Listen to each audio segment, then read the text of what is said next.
La Maison du Grenat vous salue, on va parler des matchs amicaux de pré-saison qui ont été annoncés dans leur plus grande majorité par le SMS. A savoir que pour l'instant 5 adversaires ont été annoncés, il restera un 6ème adversaire à définir ultérieurement. Donc on va parler de ces matchs, voir un peu est-ce que c'est des adversaires qui sont un peu convenables pour préparer une saison de Ligue 1. Et on va discuter de cela avec Grenat Forever comme d'habitude. Salut Grenat Forever. Salut Socket, bonjour à la communauté Messine. Et donc les Messins qui vont affronter, alors pour le moment, 5 adversaires annoncés. Le premier match qui aura lieu le 16 juillet contre Charleroi à Homécourt. Ensuite un match contre Sochaux qui aura lieu le 19 juillet qui sera à Épinal.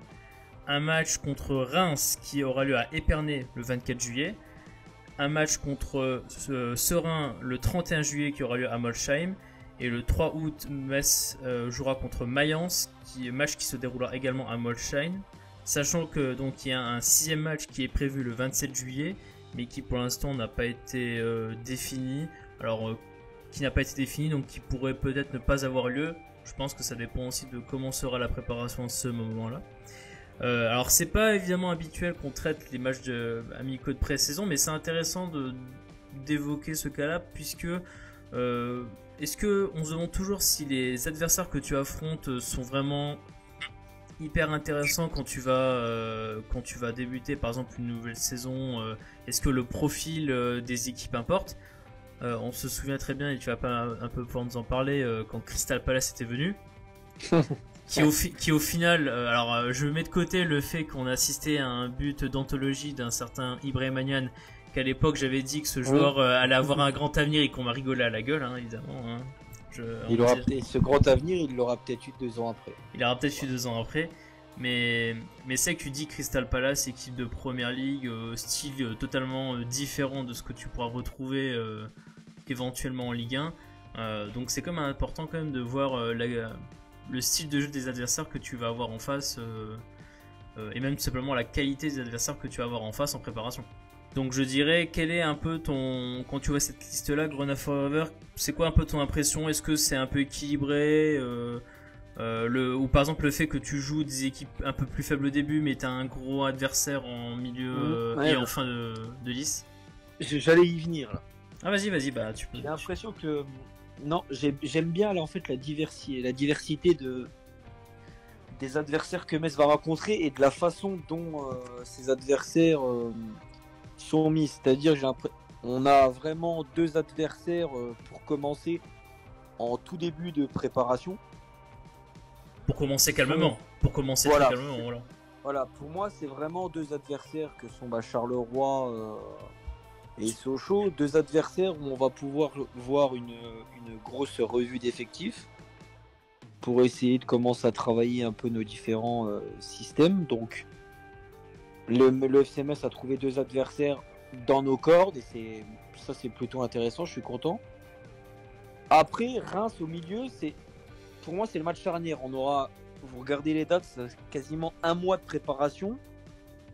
Et on a trouvé un adversaire qui, pour moi, est une équipe qui va jouer entre guillemets, dans le même championnat que nous la saison prochaine. Une équipe qui est vouée, malgré leur saison un peu incroyable l'année dernière, qui est vouée à jouer le maintien comme le FCMS.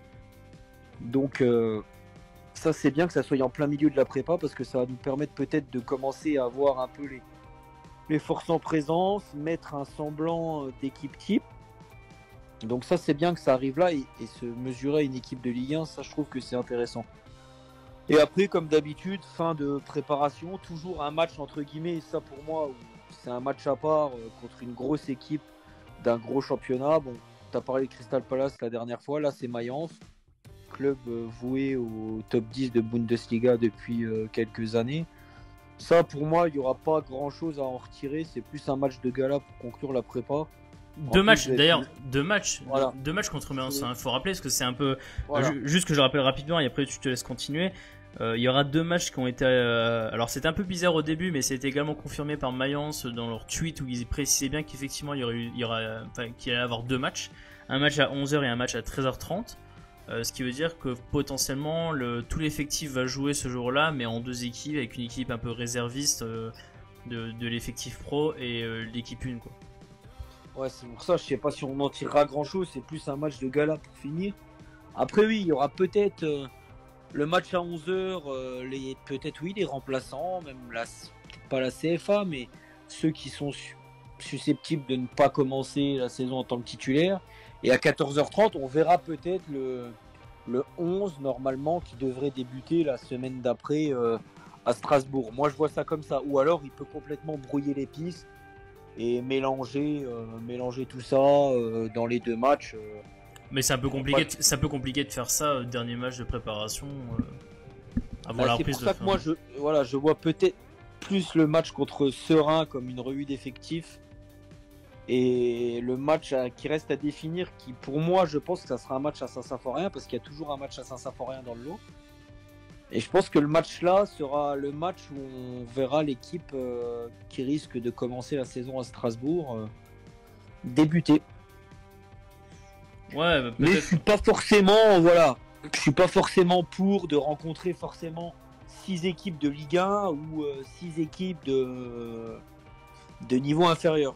J'aime bien la diversité de prendre des clubs belges parce que forcément Metz c'est un partenariat. Donc on joue des clubs belges, jouer un club de Ligue 1 qui va jouer le maintien et une grosse affiche. Moi j'aime bien comme c'est agencé, c'est plutôt intéressant. Et puis alors moi je vais un peu donner mon point de vue aussi, c'est que je suis un peu globalement d'accord avec toi. Alors interrogation quand même sur le cas de Sochaux parce que Sochaux qui actuellement n'est pas sûr de... Enfin, normalement qui est censé jouer en National 1. Donc là pareil tu sais pas un peu quel effectif tu vas affronter en face.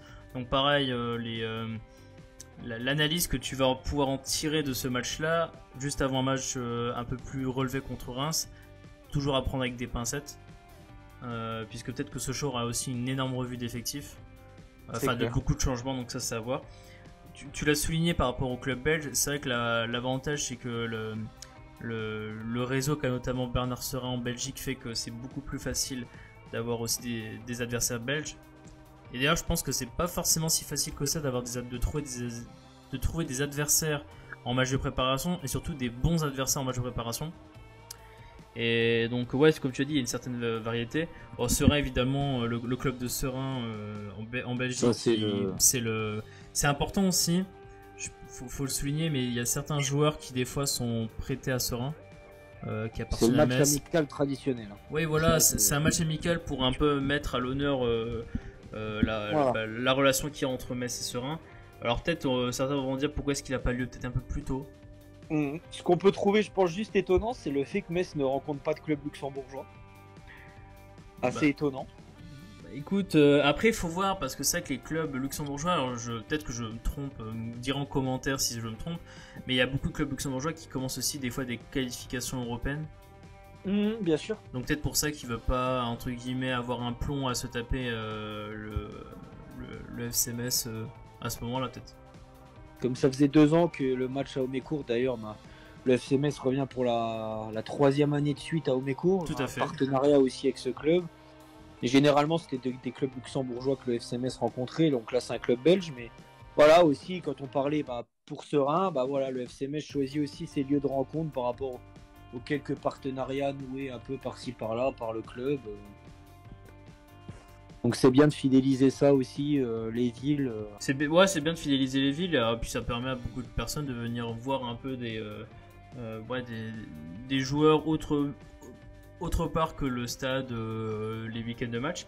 Dernier point que j'aimerais dire quand même sur... je suis d'accord aussi, le fait que le choix par exemple de jouer Reims en milieu de liste est intéressant dans le sens où Charleroi, Sochaux, donc les 2 premiers matchs, ça va être aussi les moments d'appliquer les systèmes, comme tu l'as dit, que tu bosses à l'entraînement, de les appliquer et de tout de suite voir si effectivement ça fonctionne.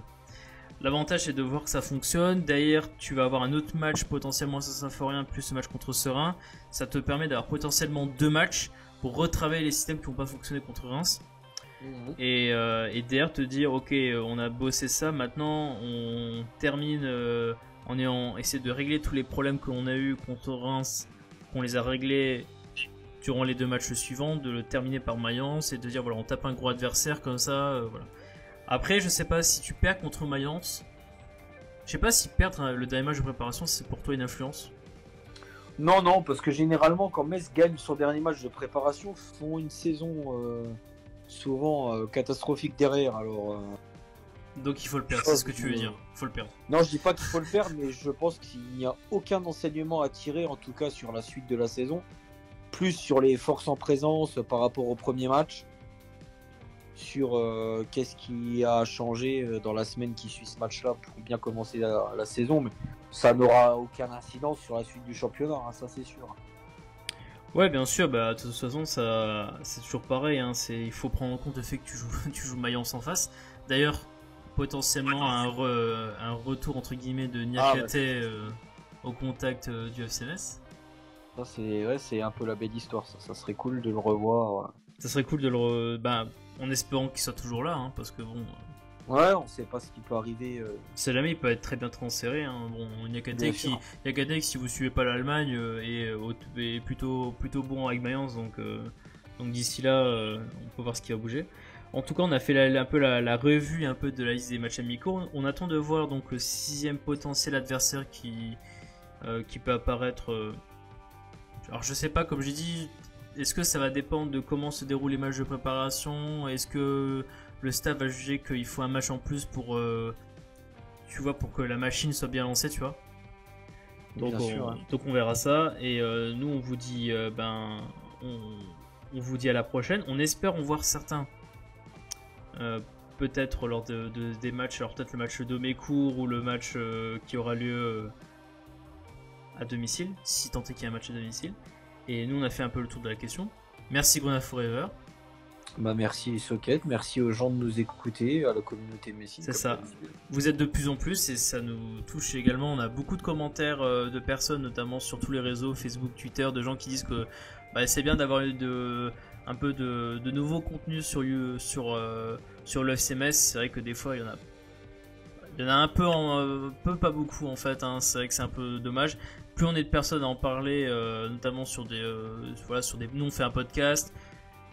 Plus on est de personnes à parler du FCMS, mieux c'est.